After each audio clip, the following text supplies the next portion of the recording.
Hey guys, welcome to our podcast where we are talking fitness, nutrition, wellness, and business all over yesterday's coffee. My name's Kyle, this is Alexa, and today we're going to be chatting about a number of things from fitness goals, creating them, what does the mindset that you need to have look like when you're embarking on these goals, tracking progress, and then overall expectations. Where would you like to start? I think at the very beginning, when you want to create a fitness goal. So when somebody is just getting ready to lose weight, gain weight, get stronger, what are the first things that they need to really look at from setting a goal?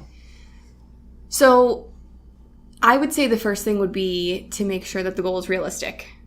So when choosing kind of the timeline of your goal, knowing what to expect your progress to look like. So, knowing that to lose 30 pounds in 4 weeks is a little outrageous, right? Mm-hmm. So I think really understanding how the body works a little bit better in terms of weight loss or fat loss, and then being able to choose a goal that, first of all, is not going to stress you out more than it needs to, but that is actually realistic for your body. Mm-hmm. Yeah, definitely. One thing that I like to focus on a lot with people that are just starting out is really picking a direction to go. I know with a lot of guys, at least initially, everybody's trying to get bigger and leaner. Mm-hmm. And classic. That is quite possibly the worst thing you can be trying to target in at the same time, just because both goals are on complete opposite ends of the spectrum. So when you're trying to when you're trying to build muscle, essentially what you have to be doing is giving your body enough fuel, nutrition to actually create new tissue. So building muscle is incredibly difficult for the body, so you need a ton of energy to do it. Versus the opposite end of that, if you're trying to get leaner, you obviously need to have less calories coming in. So if you're trying to target both of those, you typically end up going nowhere. True. And this is something that I ran into a lot when I first started out, just because, I started reading Muscle and Fitness way early on, and you see one ad looking at getting shredded, and then the next one, you're trying to get jacked. And my 16-year-old mind thought, well, I know all these guys are telling you do this or do that, but you've got to pick one. Yeah. And stick with that first. So do you think that it is possible, though, for some people to build muscle in a deficit? It depends. It definitely depends on your training age, number one. So if you're brand new to any sort of actual strength training, then absolutely you're going to build muscle at some sort of rate, no matter what your calories actually look like, right? Mm-hmm. Versus somebody that's been training for 10 years, if you're not an enhanced athlete, and that's a whole nother ball game, then it's not really something that you should expect. Definitely. I would agree with that. Yeah.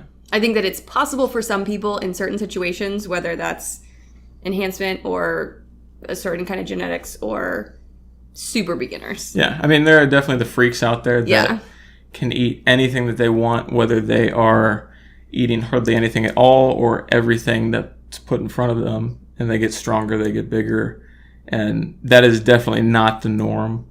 But for the most part, going in with the mindset of a direction is definitely the best way to go.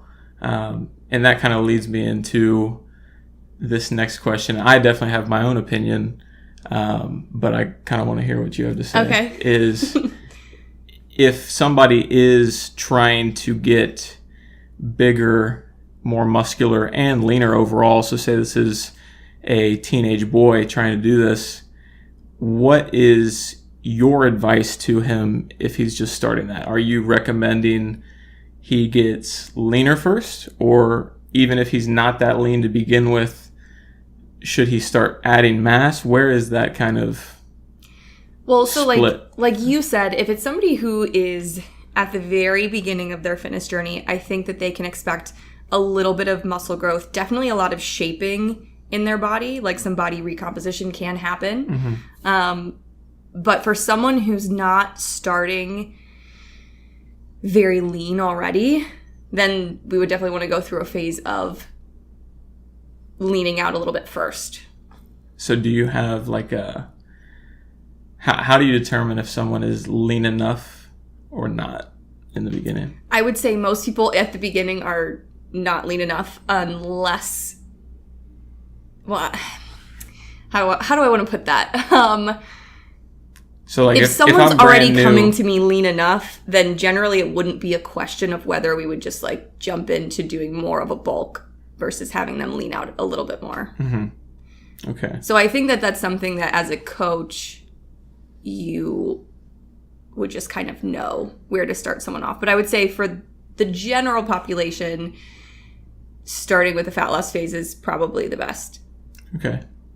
That's interesting. So what is your opinion? So I'm actually a little bit different on this. It definitely depends on how lean that person is. And so I guess my kind of initial thoughts would be like, if you are, say you're under 13% body fat, like if you're in the 12 range or under, then I definitely think you can begin really adding size. And the reason I say that is those initial months, especially if you're consuming the right foods in the proper quantities and at least training with some sort of decent intensity, then you're going to be able to take advantage of those newbie gains, quote unquote, the most versus kind of almost shortchanging yourself if you're limiting your calories during that time when your body's going to be rapidly transitioning anyways.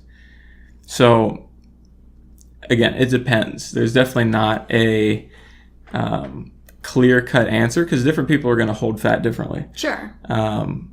You might have a guy that puts everything fat-wise into his abdomen and makes him look a lot heavier than he might be, and you might have another guy that just carries it evenly. And so that even the body fat percentage itself isn't necessarily the most advantageous way of looking at it. Well, because when you say under 12%, like there are very few people coming to a coach for weight loss who are under 12%.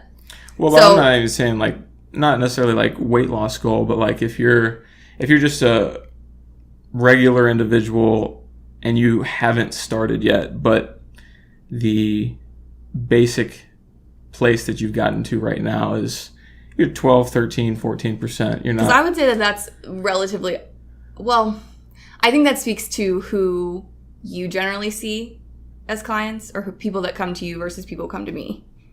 Well, I mean, I see very few people under 30% body fat. Well, right. Most people that come to you aren't trying to gain weight. Yeah. Correct? Yeah. So, again, this is just kind of positioning that situation where somebody that is trying to build muscle and just starting, what direction do they go? Yeah. So, yeah. No, that makes more sense. Yeah. I think I was seeing it only from my perspective of the people that I typically work with. Right. And I mean, you're typically weight loss, so that's not normally a conversation, but I do get that fairly often of I don't know, 18 years old and I'm 5'8" and 170 and maybe I'm 13% body fat. Should I lean out first?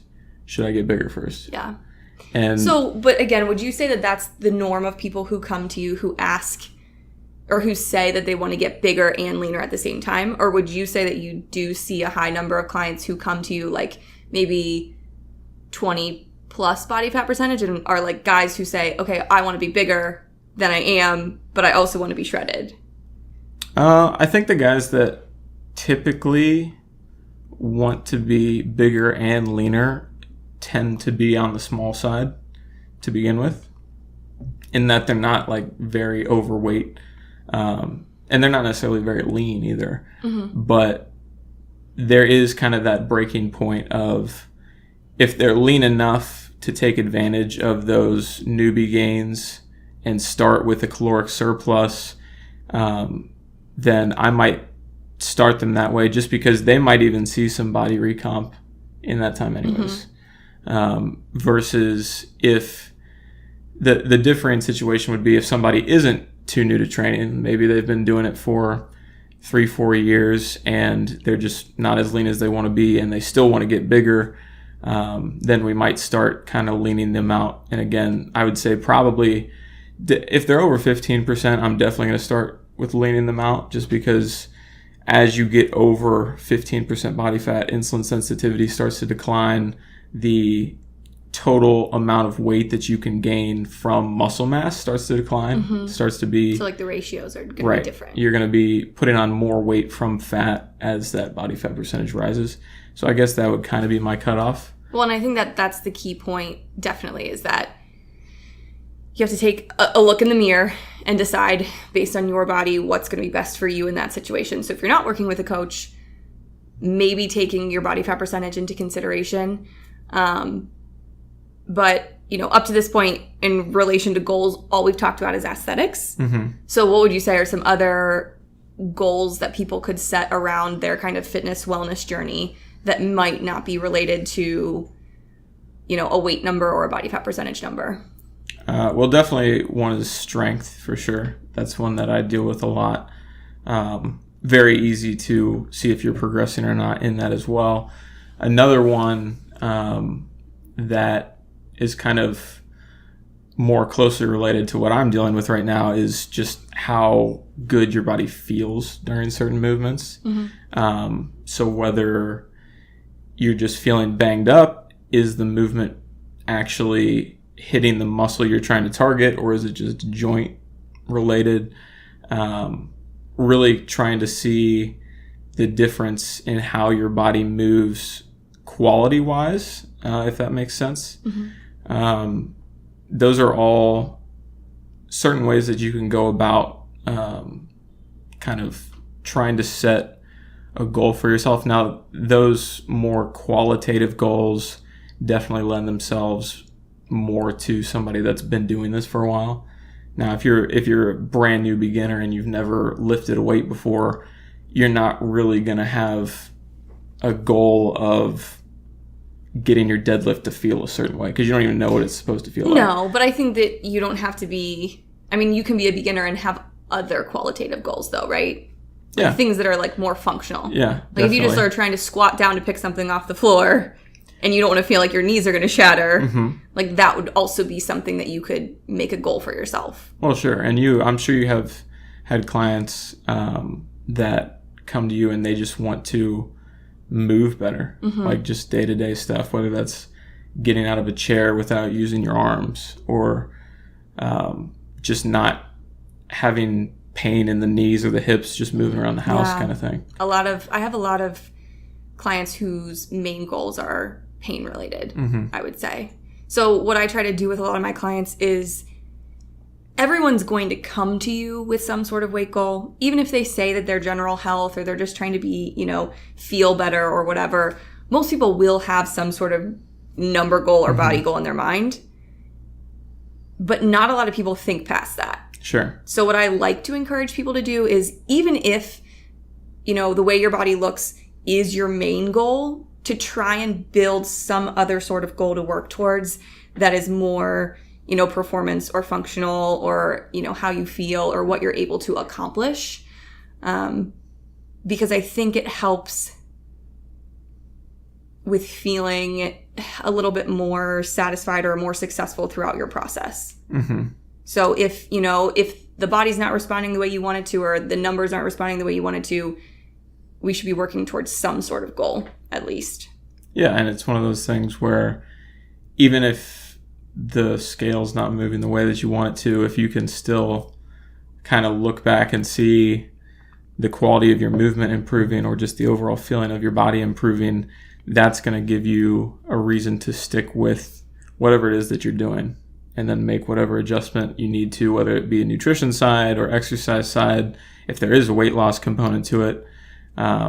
But having some other metric to look at is definitely beneficial for those times where progress does tend to slow down. Yeah. I think focusing only on the numbers is a good way to dig yourself into a hole sometimes or make you feel miserable, because sometimes the weight's not going to change. Like week to week, the scale might not say anything different. Not to say you aren't making progress in some way. Sure. So speaking of the scale, how do you feel about the scale overall, just in general? I think it's a great tool.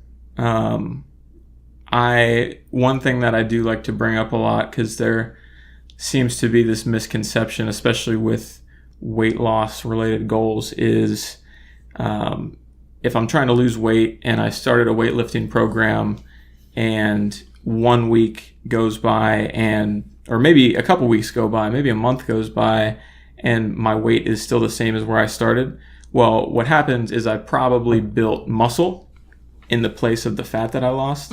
And I hate to break it to you guys, but that's probably not the case. So with the scale, if you have a weight loss goal, it is a million times easier for your body to lose body fat than it is to build muscle, right? Yes. So if you're not really seeing much change, especially over the course of a month, as far as weight goes, if that's a real goal for you, then 9 times out of 10, you just haven't lost the body fat. Sure, there might be a case where you really did build some muscle, maybe, but the rate that you're building muscle mass is never going to be able to be matched by the rate that you could be losing body fat. Sure. So when it comes to, for me at least, when it comes to coaching somebody through weight loss, if I'm not seeing a change on the scale, then there's a number of things that could be going on. It could be, number one, the plan isn't laid out properly, whether from an exercise standpoint, maybe we're not doing enough, or maybe the nutrition's off, whether that is too low in calories or too high in calories. That could be a number of different things there. Or it could also just be that we're not executing on the plan like we want to.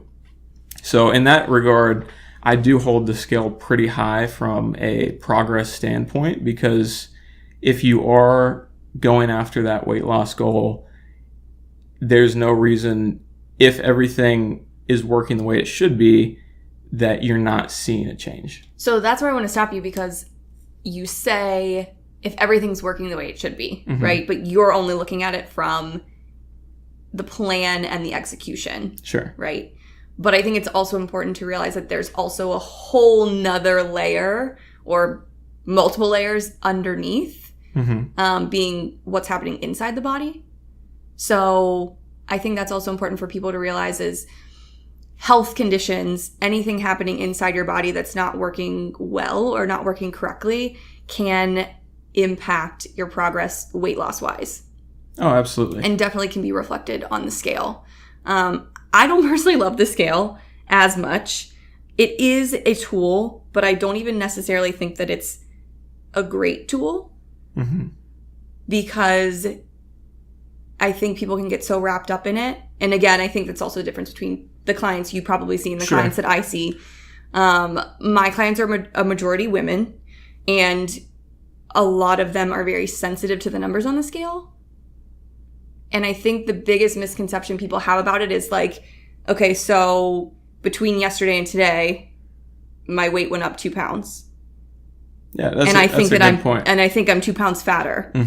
But you're not. Right. Like physiologically, that's not possible. Right, and that's a really good point. So I'm not saying that I would ignore the internals of how your body's working, whether that's hormones or anything else.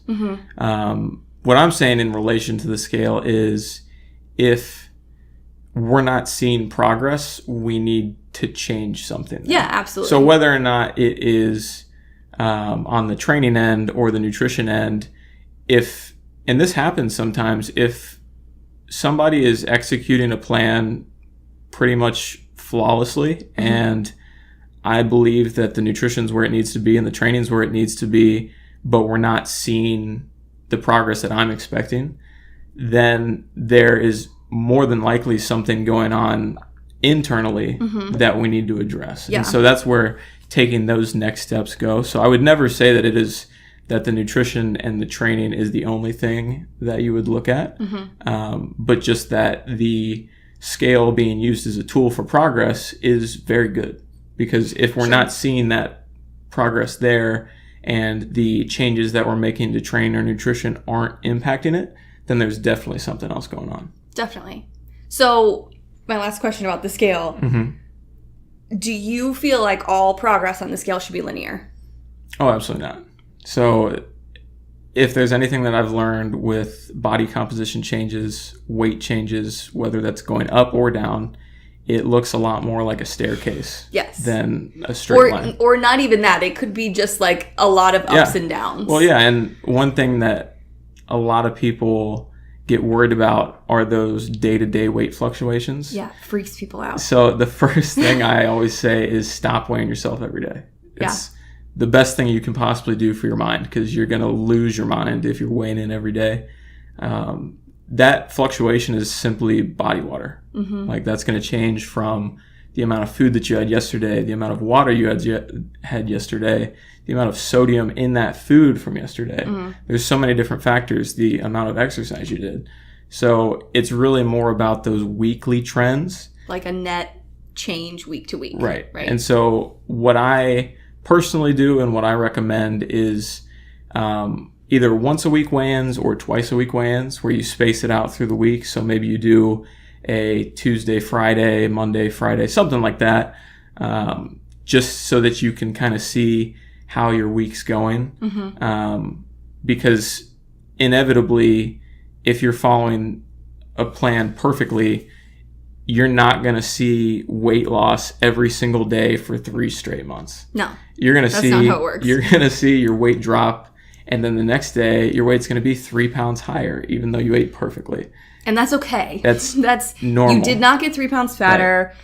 There is water fluctuations happening. Right. I actually sometimes tell my clients to weigh themselves every day when they kind of get up like in their own heads about it too much. Do you really? Yeah. Sometimes I tell them to do the opposite. If they're a client who it's not going to freak out too much, like if they trust me and they believe that I know what I'm talking about. Sure, yeah. I will tell them, every single day this week, get on the scale. And I want you to know that those fluctuations are normal. And that's happening every single week, regardless of you seeing it or not. Right. But and then, they might get to the end of the week and still be 1 pound, 2 pounds down from the last week's weigh-in. And they'll be like, oh, like yesterday I was 4 pounds up and I was freaking out and now it's fine. Yeah. Even though they didn't do anything wrong with their diet, training-wise. No. It's just how the human body works. Yeah. Plain and simple.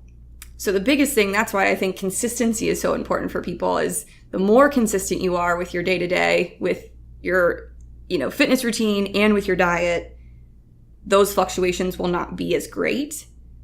And you'll be able to see that trend, I think, a little bit better. Definitely.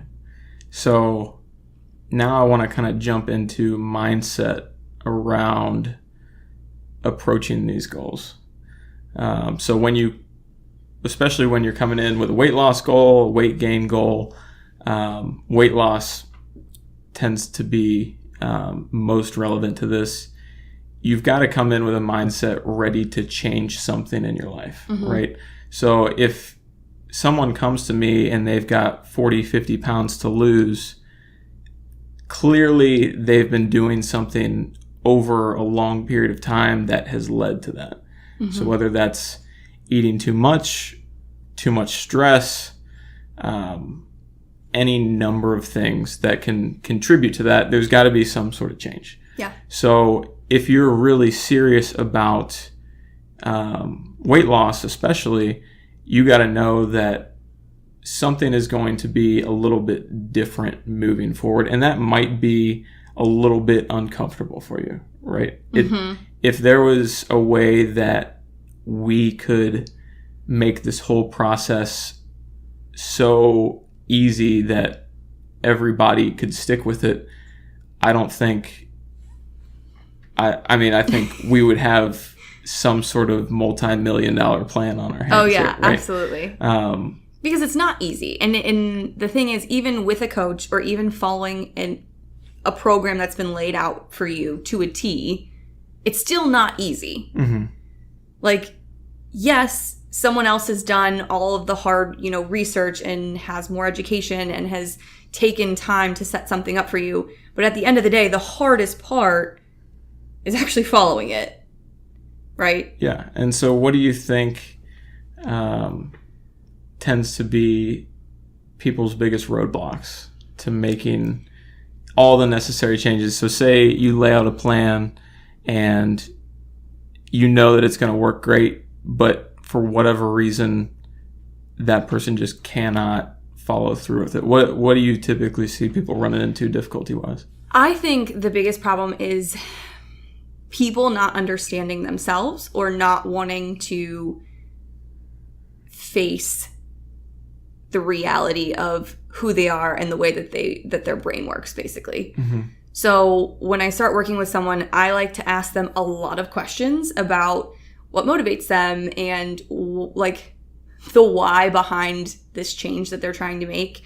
And if there's somebody who, needs more accountability or less accountability. So I was basically just saying that I try and throughout, the time that we work together, help people figure out what their own personal barriers are, so that not only are they more aware of them and how to work around them, but then me as a coach, I can try and tailor things in a way that might be a little bit easier for them to follow, if that makes sense. Sure. Because I think that when it comes to the things that derail people, it's about the expectations that they have. It's about, a lot of people expect to just get a plan from someone or from the internet or whatever. And they're like, yes, I'm going to do this thing. I'm going to follow this. If only I had someone to lay out for me exactly what I need to do. And then they get that plan. And it really wasn't about having the plan to begin with. Mm-hmm. It was either they don't have the right motivation, they didn't build the right kind of goal for them, or they need more accountability or support to help them get to that place. Sure. And I think one of those things that you really need to understand when you're first approaching these types of goals is that you won't always be motivated, right? Very true. Like, I've been training now for just over probably 10 years now. And my own training has definitely gone through its ups and downs as far as motivation goes. Mm-hmm. And that can certainly be traced back to a number of things, whether I have a big goal in mind. So like when I was training for a bodybuilding show, that was obviously a huge goal, and the monumental preparation required for that really necessitated that I stick with every single part of my plan, just because there was so much riding on being in front of a massive group of people with hardly anything on. And if you aren't sticking to your plan, even on the days that you're not motivated, that's going to show. Mm-hmm. I can't tell you how many times I was just exhausted and would have an hour of cardio on the Stairmaster ahead of me with not many calories left in the day. And that's definitely a different level of motivation than just trying to lose weight and get healthier. Mm-hmm. But it really comes down to understanding what you really want. Mm-hmm. Because there's definitely going to be days where what's in your best interest for that goal is something you do not want to do. And the more often you can fight through that mental barrier, the better. And more often than not, once you actually start doing the thing you know you're supposed to do, it's easy. Like, the hardest part is starting it, initiating mm-hmm. it, right? But like, once you've done the meal prep, the meals are there. Yeah. Once you're at the gym and doing the workout, you're doing the workout. The biggest hurdle is really jumping through initiating whatever that thing is so that you can do what needs to be done, even on the days where you want nothing to do with it. Well, and I think that goes back to the original goal setting, mm-hmm. because I don't think this applies to every single person with a goal. Like, if you're just general health or even just general weight loss, but it's not necessarily something that's time bound or something that, you know, you're not working towards a show or you're not working towards a race or you don't have an upcoming event that you want to lose X pounds for, then this might not really apply. But if you've chosen a goal, a very specific goal, then this is really important. Mm-hmm. But I think you can extrapolate that to just about any goal, because at the heart of even those general health goals, what you're doing there is trying to improve how you feel, right? You're trying to feel really good. Yes. And if you build a program or are following a program that is set up properly for that, then the things that you need to do on that plan are what's going to make you feel best. Yes and no, because I do also think that there's a level of listening to your body and being aware of what it's trying to say to you. Sure. Because obviously when we're talking about, you know, sometimes you have to do things you don't want to do. We're not talking about like working through an injury or like doing something stupid. Mm-hmm. But I think we should also mention that sometimes the healthiest choice for your body may not be doing the thing that's on your plan. And I say that from like a mental, emotional standpoint, because if your plan is stressing you out to the point where like, you know, your cortisol levels are through the roof, or you're not sleeping well at night because you're so worried about this plan that you have or this goal that you've set, then obviously that's working against you. Well, sure. But if that's the case, then the plan's not right for you, right? Yeah, so absolutely. There needs to be an adjustment there. So barring that situation, so obviously if you're in a position where what you initially planned on doing is turning out to be an additional stressor in your life, then there's something that needs to be adjusted. Yeah. Absolutely. I think that's important. But once you land on a plan that isn't stressing you out, and you know these things make me feel good, whether that is doing this amount of cardio as a recovery or eating this type of food instead of that type of food because this one digests a lot easier and you feel a lot better afterwards, but maybe you're not in the mood for it that night. There are going to be situations like that where you're going to, quite frankly, just need to suck it up if you need to, in the long term, get to that goal. And sure, there kind are... of yes, kind of no. I wouldn't always agree with that. There's certainly times where you can be a little bit more lax, but... Well, and I'm not talking about being lax. I'm just talking about learning how to balance making decisions that are healthy for your whole body, as opposed to just decisions that are going to get you to a body goal. Does that make sense? So like what? So, well, learning how to measure, you know, this choice that I'm making or this decision I'm making about food, let's say, is this choice that I'm making about eating this potentially boring, healthy meal, something that I think is going to get me closer to my goal, whether it really will or not, versus, like, is that thing going to make me feel deprived or negative or like I'm missing out on something and add additional stress to my life? Then I don't think that choice is always worth making. Sure, but I again, back to the plan that you've built. Sure. Like, if you've got to come to that balance of, this is where I will be eating healthy foods. This is what my day looks like, my week looks like. And this is how frequently I'll allow myself to maybe have something a little bit off the plan. So finding that balance really goes back to making sure that the plan is set. But all I'm saying is, no matter how good that plan is, it's not always going to be easy to do everything. No, absolutely. It's not always going to be easy. You're not going to have motivation 100% of the time.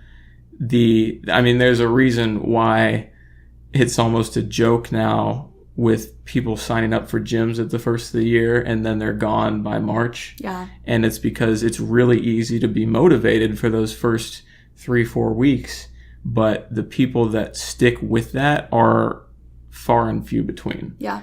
And it's not because they never ran into that situation of being unmotivated. It's because they dealt with it differently. So you have that choice. Like when you're sitting at home, you get home from work and you're tired and you can go train because you know it's in your best interest, or you can not. Obviously, sometimes if you're beat up, if you're sore, it might make sense to take a day off. But you know the situations I'm talking about where you don't really have an excuse. You're just not wanting to do it. Yeah, well, there's a difference between being lazy, right? Right. And, that's what and I'm listening to talking your about body, here. That's right? what Like, I'm talking about absolutely a difference. I honestly, the reason I wanted to have this conversation was kind of twofold. One, just to say, like, no one has to settle with being extremely unhappy on a set plan. Mm-hmm. If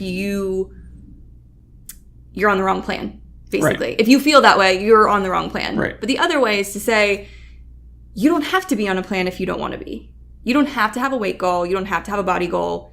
That's okay too in life. Sure. To work towards general health and wellness, you don't have to have a weight loss goal if you don't want one. Mm-hmm. So there's no reason that every single person in the world needs to be like on a nutrition and fitness plan.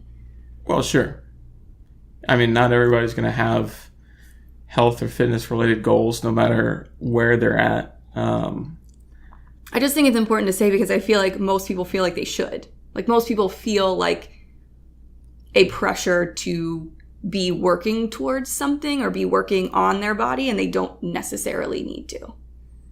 Well, obviously it comes down to what they want. If it's a way of feeling or a way of looking, those can be completely different things. And so whether your goal is, I just want to be healthy internally, go out and eat the things that I enjoy eating and be active, that could be a goal. And an entirely different one could be scale related. So oh, sure. Anyone can have. Not to say that it's wrong to have a scale related goal, but I'm just saying that there should be no pressure to have a certain kind of goal. Like the goal is so specific and it's all about you. It's yours. Yeah. 100%. Yeah. I think that's the point. Mm-hmm. So. Yeah. I'm with you. Yeah. So now you've got your goal. You've got your plan. Tracking progress. How are we going about that? We talked about the scale.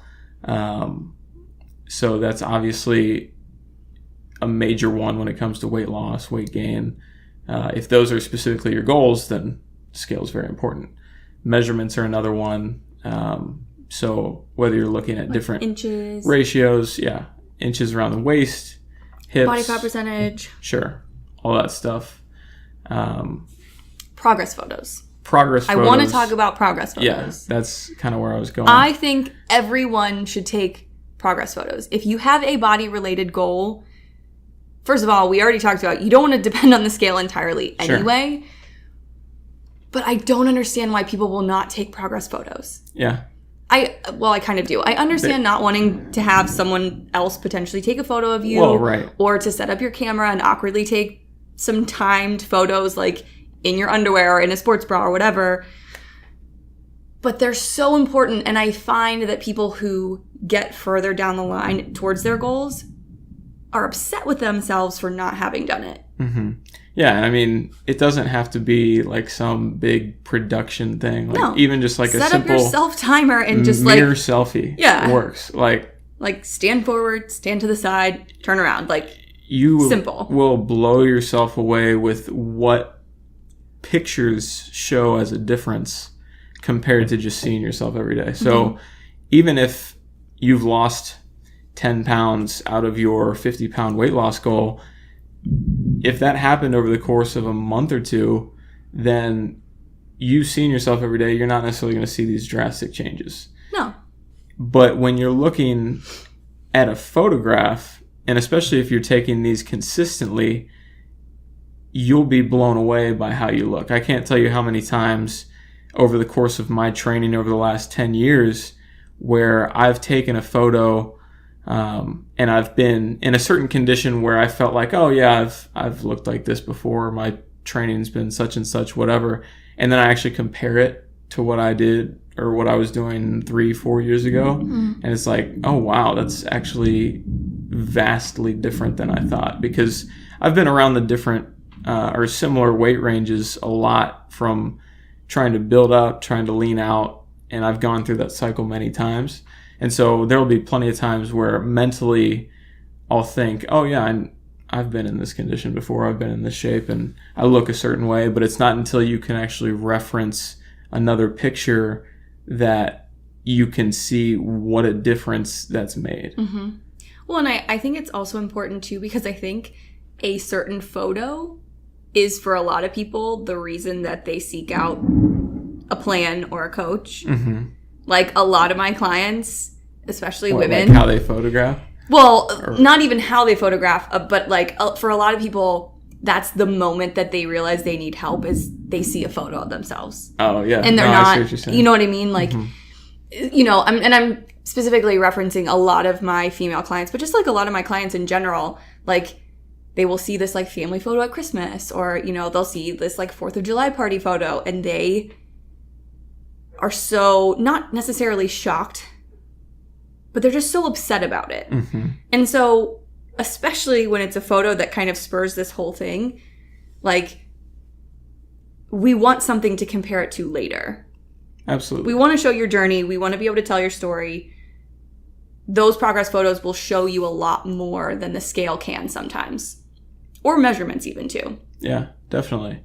And that goes really well with kind of that first goal that we talked about, of the guy that wants to build muscle and get leaner. So I've seen this a lot, where if you don't necessarily take the photos, you won't see, or you won't necessarily know how much progress you really are making.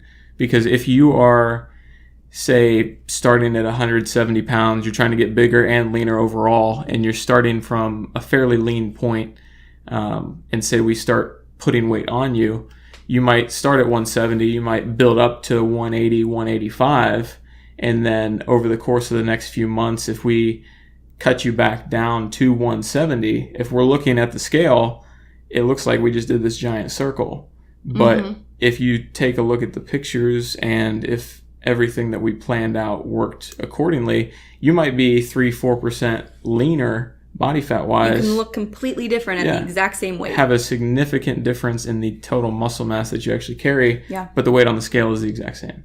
Yeah. Yeah. Which is why, especially throughout a process, you know, over, you know, months and months and months, maybe your weight's only changed 5 pounds or 10 pounds, but you look like a completely different person. Right. And that's where the scale isn't the end all be all as far as your ultimate goal. It's literally just a way of tracking progress, because tracking your way up and then back down is very important to make sure that you're actually accomplishing what you're wanting to accomplish in each of those training sessions and weeks. But it's not until you can really see visually what that body composition looks like, even at the same weight, to know how much progress you've truly made. Sure. So that is pretty much all I had for progress. Is there anything else that you wanted to cover with that? I don't think so. I think we've talked a lot about the goals. I think we covered just about everything you might want to know kind of going into building a goal or starting a new program. So sure. And expectation wise, this is kind of one of the final things I want to touch on today, is what should somebody be targeting if they're trying to lose weight? Like, am I trying to lose 20 pounds a week, like Biggest Loser? Or like, no, what? Not exactly. And people will argue about this. People, I think, get really heated about this question. Clients especially, because they think that just because they weigh X pounds that they should be able to lose more per week, which to a certain extent can be true. Sure. Someone who does have more to lose could potentially lose more body fat than muscle. But generally, it's within that like 1 to 2, maybe 1 to 3 pound per week range. Sure. So that is one of the things that I do stick to when I make recommendations and when I tell people what we're going to target goal-wise. Because I think at that range is where we lose the most fat in relation to any muscle mass that's lost. And it is also important to know that, like, on a fat loss program, you still will lose muscle mass. Sure. That will happen. So that's why we target kind of a lower percent or a lower pound number, because we want to save as much of that muscle mass as we possibly can. Right. Because again, that's what gives your body the shape that you look for. Yeah. No, and it's a good point, because when you're in a caloric deficit like that, no matter how well thought out your training is, your nutrition is, there will be some level of muscle loss, and that is why kind of doing it slowly and gradually is so important, is because we're trying to maintain that lean tissue. The last thing you want to be doing is losing just as much muscle mass as you are fat mass, because then your body's just shrinking at the same composition it was before. So while you might fit into smaller clothes, you're not necessarily in any better shape or healthier, because you're still that same body fat percentage. So 1 to 3 pounds, definitely a really good range. I would say if you've got 50 pounds or less to lose, 1 to 2, and then maybe above that 50 mark, you can maybe stretch it to 3, maybe 4, depending on the week. But again, that's also like an average. So you might have a week where you lose 5 pounds, and that might happen a lot of times at the very beginning. Yeah, in the very beginning, if you go from just doing total crap to a solid, well thought out plan, you can absolutely see something like that. You might not, but it's possible. It's just a matter of being consistent with it and trying to consistently see those 1 to 2 pound, maybe a little bit more differences per week. Sure. So I think when people get this idea in their head that they want to lose, 8 pounds, 10 pounds per week to hit this crazy weight loss goal, or people who jump on like a 4-week or 6-week challenge. Yeah, I've got to cruise in 4 weeks, so I need to lose 30 pounds. Right. So, and the thing is, these people will say, I want to do it however I can. I don't care what it takes. I'll starve myself, whatever.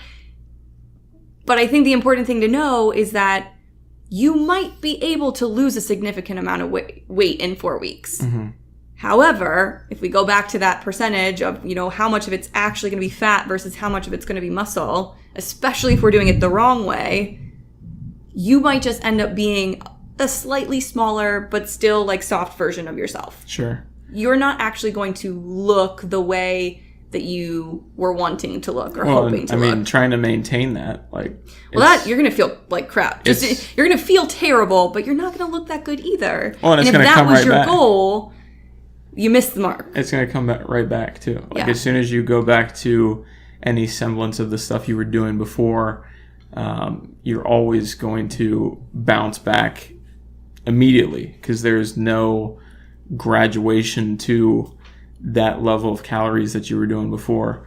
Which is why slow is the way to go. Absolutely. Anything else expectation-wise? Nope. I think we covered quite a bit. So with that, I think we will conclude things for now. I really hope you guys were able to get something out of today. This is something we plan on doing on a weekly basis, trying to come up with new topics and really covering a lot of what we know about training, nutrition, fitness overall. We might touch on business at some point. And hopefully I'd like to get to the point where we're doing almost like a Q&A with people that are engaging with what we're doing here. So absolutely. If you guys have any specific questions that you'd like to see covered that can really help kind of direct where we go with this. We have plenty of topics, but obviously the more we can help any individuals out is what we're looking to do. So we will end it there and look forward to speaking with you guys next week.